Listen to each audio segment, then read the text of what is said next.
The sharp crack of porcelain shattering against the kitchen tile yanked me from sleep, my heart slamming like a war drum in the dead of night. I bolted upright in bed, the sheets tangled around my legs like restraints, and for a split second I thought it was an intruder, until I heard her muffled sob from downstairs.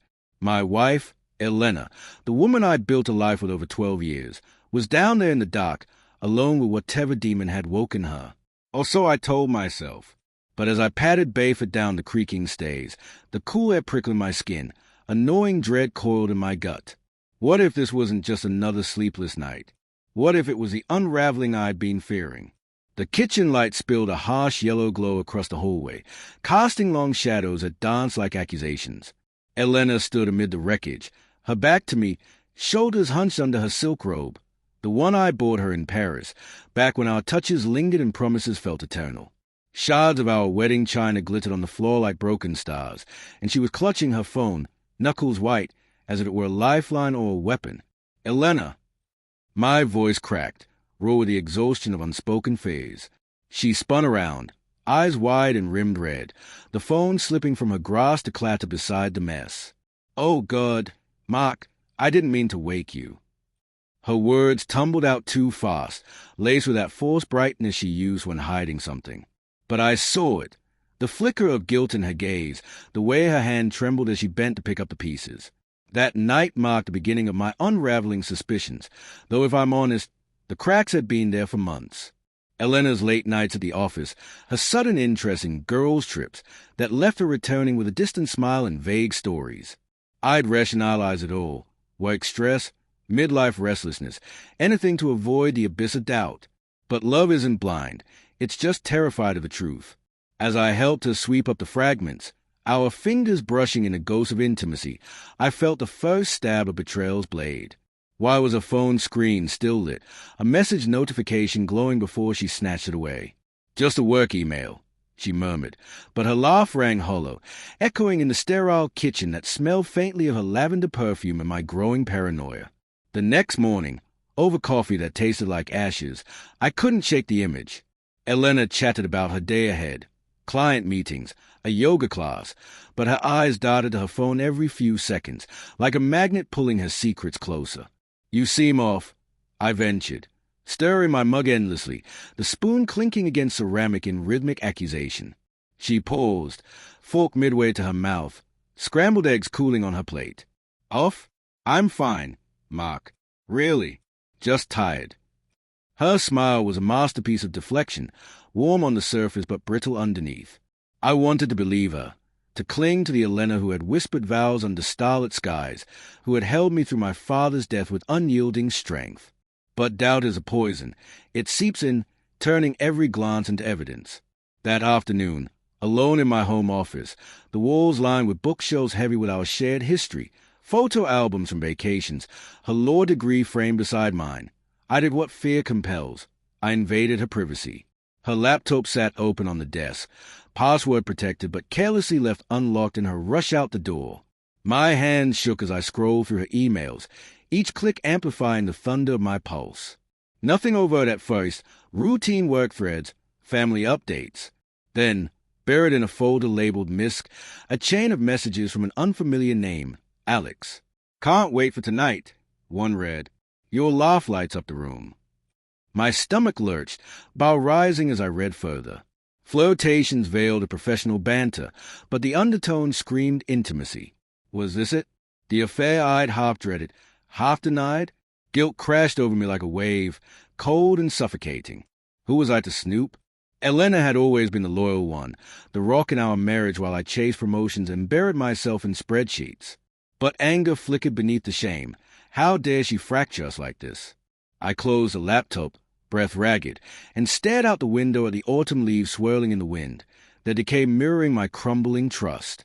That evening, I confronted her subtly, over dinner in our dimly lit dining room, candles flickering like uneasy witnesses.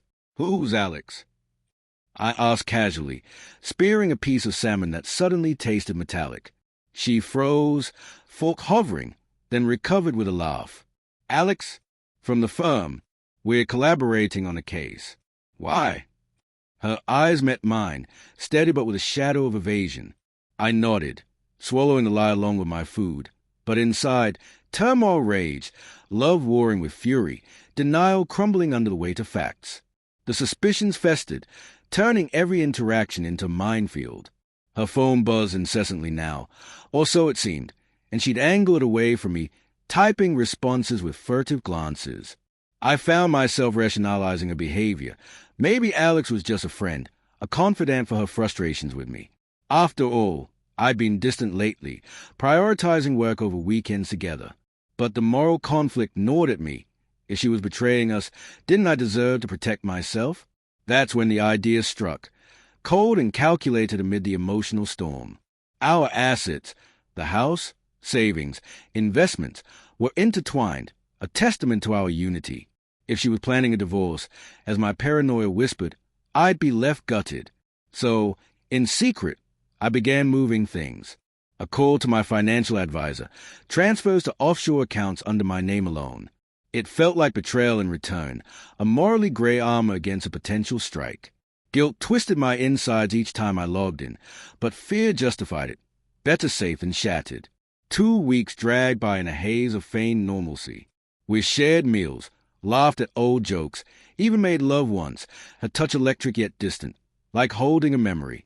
But the red flags multiplied, a lipstick stain on her collar that wasn't her shade, a hotel receipt crumpled in her purse that she dismissed as a business expense. I confronted her again one rainy evening, thunder rumbling outside like my suppressed rage. Elena, tell me the truth. Is there someone else? The words hung in the air, heavy as a storm cloud pressing against our bay window. She sighed, setting down her wine glass with a clink that echoed like finality. Mark, you're being paranoid. I love you. Always have. But her voice wavered, and in that crack, I heard the lie. The climax came unannounced, a shattering revelation that tore through our facade. I came home early from wake, the house silent except for the tick of the grandfather clock in the hall, its pendulum swinging like a judge's gavel. Upstairs, in our bedroom, the door ajar, I heard murmurs, soft laughter, a man's voice. Pushing it open, the scene burned into my retinas, Elena entangled with him, Alex, sheets rumpled around them, the air thick with the musk of betrayal. Time froze. My heart stuttered, denial screaming in my mind even as anger ignited. What the hell? I roared, voice breaking.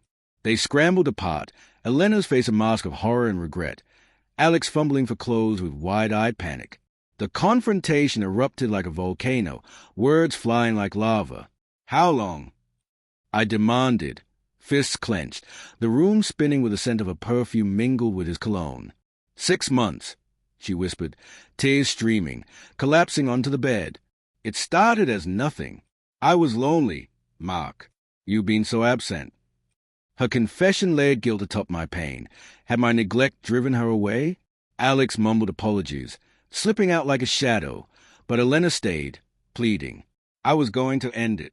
I love you more. But trust, once fractured, lay in ruins.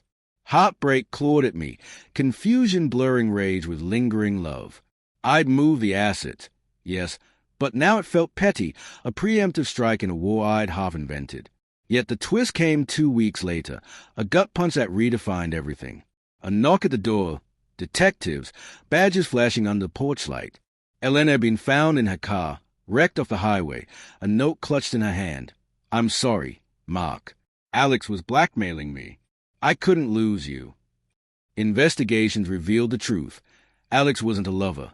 He was a con artist from a firm, coercing her with fabricated evidence of her own embezzlement, forcing favors to keep silent. The affair I'd witnessed? A staged desperation, her attempt to pay him off without my knowledge. She'd been planning to confess, to seek divorce not from betrayal, but to shield me from the scandal. My asset moves? They'd saved us from his grasp, but at what cost? As I sat alone in our empty house, rain pattering against the windows like unshed tears, guilt consumed me. I doubted her, armored myself against the phantom, and in doing so, pushed her to the edge. Love survived, but trust? That lay buried with her secrets, leaving me haunted by the betrayal I'd inflicted on us both.